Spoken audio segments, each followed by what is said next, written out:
Bismillahirrahmanirrahim. Assalamualaikum warahmatullahi wabarakatuh. Kami dari kelompok 11 ingin menampilkan PowerPoint tentang proposal penelitian manajemen kearsipan program PTSL Desa Ngeroco.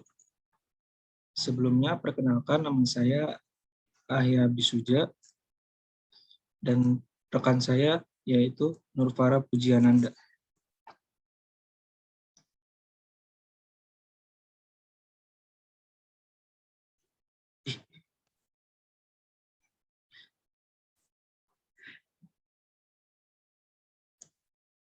Materi pertama, latar belakang.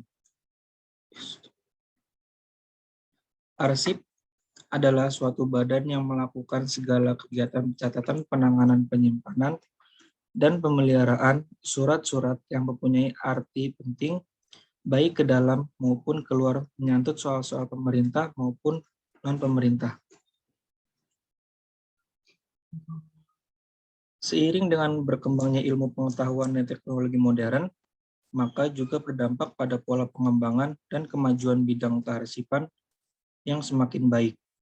Kemampuan teknologi modern, khususnya bidang elektronika, membawa kemudahan dalam melaksanakan tugas-tugas kearsipan, terutama bagi kantor-kantor yang memerlukan pelayanan yang cepat dan memiliki volume arsip yang cukup banyak.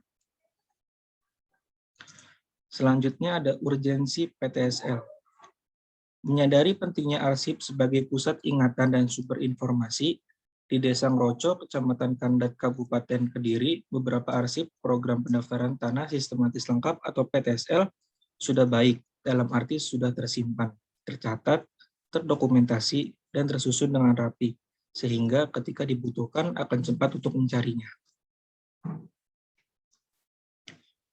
Mengingat program PTSL adalah salah satu program pemerintah yang akan memudahkan masyarakat untuk mendapatkan sertifikat dan memudahkan petugas untuk mendata mengenai status kepemilikan tanah dan bagaimana tanah tersebut diperoleh melalui hibah, warisan, atau jual beli. Selanjutnya ada kajian penelitian terdahulu. Dalam Undang-Undang Nomor 43 Tahun 2009 tentang kearsipan dikatakan bahwa arsip adalah rekaman kegiatan atau peristiwa dalam berbagai bentuk dan media sesuai dengan perkembangan teknologi informasi dan komunikasi yang dibuat dan diterima oleh lembaga negara, lembaga pemerintah daerah, lembaga pendidikan, perusahaan, organisasi politik, organisasi kemasyarakatan, dan perseorangan dalam melaksanakan kehidupan masyarakat berbangsa dan bernegara dalam pasal 1 ayat 2. Daftar penelitian terdahulu, di sini kami menemukan ada Alfi Khairi yang berjudul Implementasi Program PTSL di Kabupaten Kuantan, Sangingi 2017. Metodenya dalam penelitian kali ini menggunakan metode kualitatif. Hasilnya kurang terlaksana dengan baik, hal paling dominan karena tidak tercapainya target yang sudah direncanakan. Yang kedua, ada Aditya Nur Samsi Muhammad yang berjudul Kebijakan PTSL di Kota Manado. Pada kali ini, beliau menggunakan metode deskriptif dengan pendekatan kualitatif. Dan hasilnya sudah berjalan dengan baik dari segi komunikasi, namun implementasi program PTSL belum berjalan dengan baik jika dilihat dari kuantitas panitia. Selanjutnya yang akan disampaikan oleh rekan saya, Nurfara Pujiananda. Baik, terima kasih atas kesempatannya. Di sini saya akan menjelaskan tentang teori relevan yang akan digunakan. Dasar hukum PTSL telah diatur oleh Kementerian ATR BPN dalam Peraturan Menteri ATR BPN Republik Indonesia Nomor 6 Tahun 2018 mengenai pendaftaran tanah sistematis lengkap. Nah, untuk menjamin kepastian hukum oleh pemerintah, itu diadakan pendaftaran tanah di seluruh wilayah Republik Indonesia menurut ketentuan yang diatur dengan peraturan pemerintah pendaftaran tersebut dalam ayat 1 pasal ini meliputi yang pertama, pengukuran, pemetaan, dan pembukuan tanah. Kemudian yang kedua, pendaftaran hak atas tanah dan peralihan hak-hak tersebut. Kemudian yang terakhir ada pemberian surat-surat tanda bukti hak yang berlaku sebagai alat pembuktian yang kuat. Selanjutnya, dalam UU PA ada ketentuan yang ditunjukkan kepada pemegang hak atas tanah yang bersangkutan untuk mendaftarkan hak-hak atas tanahnya. Adapun beberapa ketentuannya, yang pertama, kita bisa melihat di slide, yaitu pasal 23 ayat 2 UU PA yang menentukan bahwa hak milik. Demikian pula setiap peralihan, hapusnya dan pembebanan dengan hak-hak lain harus didaftarkan menurut ketentuan-ketentuan yang dimaksud dalam pasal 19 UU PA. Yang kedua, pasal 32 ayat 2 dalam UU PA menentukan bahwa hak guna usaha untuk syarat-syarat pemberiannya.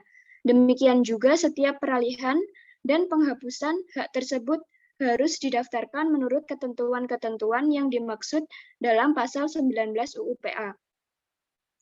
Yang ketiga, pasal 38 ayat 2 UU PA menentukan bahwa hak guna bangunan. Hal ini termasuk syarat-syarat pemberian, demikian juga setiap peralihan dan hapusnya hak tersebut harus didaftarkan menurut ketentuan-ketentuan yang dimaksud dalam pasal 19 UU PA. Di dalam slide selanjutnya, kita akan membahas proses analisis data. Next.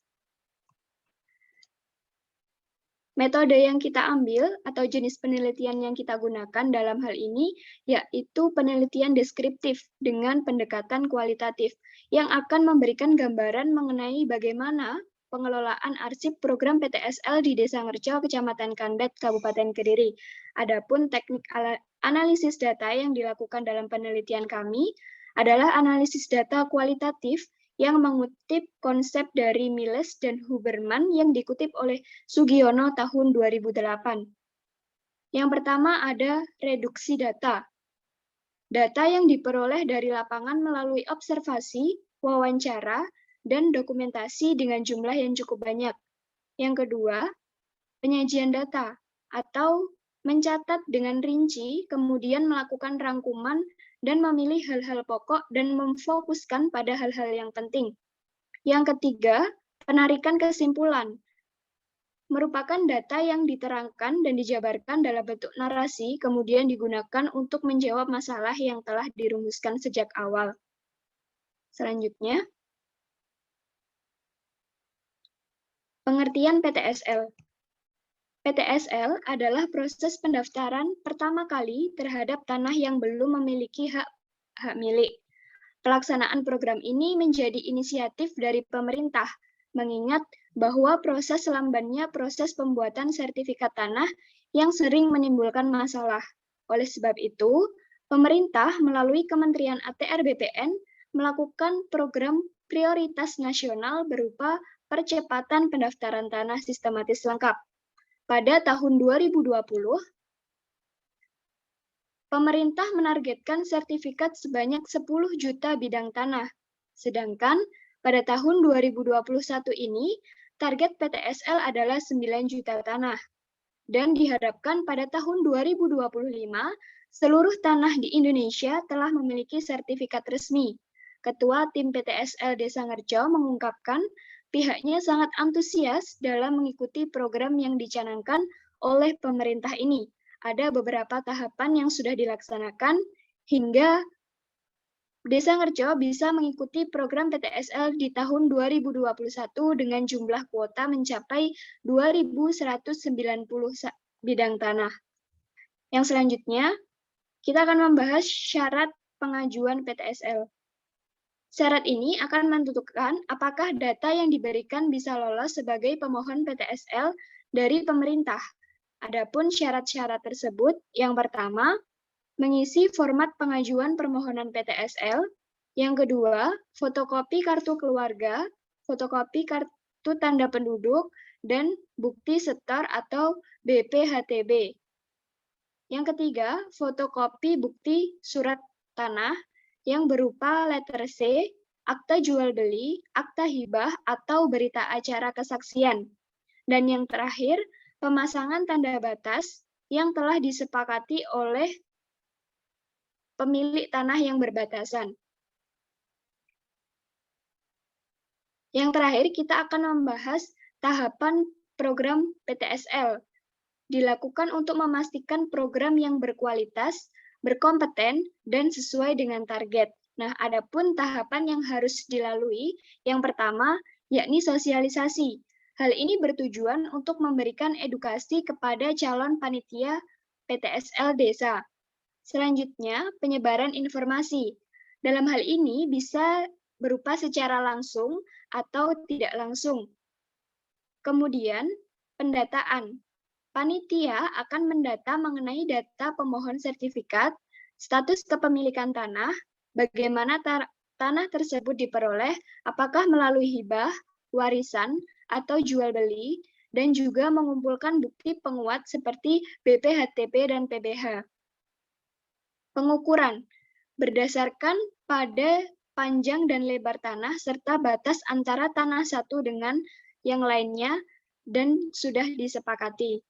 Kemudian, tahap yang berikutnya, sidang panitia. Hal ini bertujuan untuk memastikan data yuridis, pemeriksaan lapangan, mengumpulkan sanggahan, membuat kesimpulan, dan mendapatkan keterangan lain yang dibutuhkan. Selanjutnya, pengumuman dan pengesahan. Pengumuman berisi nama pemilik tanah, luas tanah, tata letak, dan bidang tanah. Jika ada sanggahan, jika tidak ada sanggahan, maka dapat dilakukan pengesahan dan dilanjutkan dengan penerbitan sertifikat. Dan tahap yang terakhir adalah penerbitan sertifikat, di mana sertifikat ini akan diterbitkan oleh Kementerian ATR BPN Republik Indonesia kepada masyarakat sebagai bukti kepemilikan atas tanah.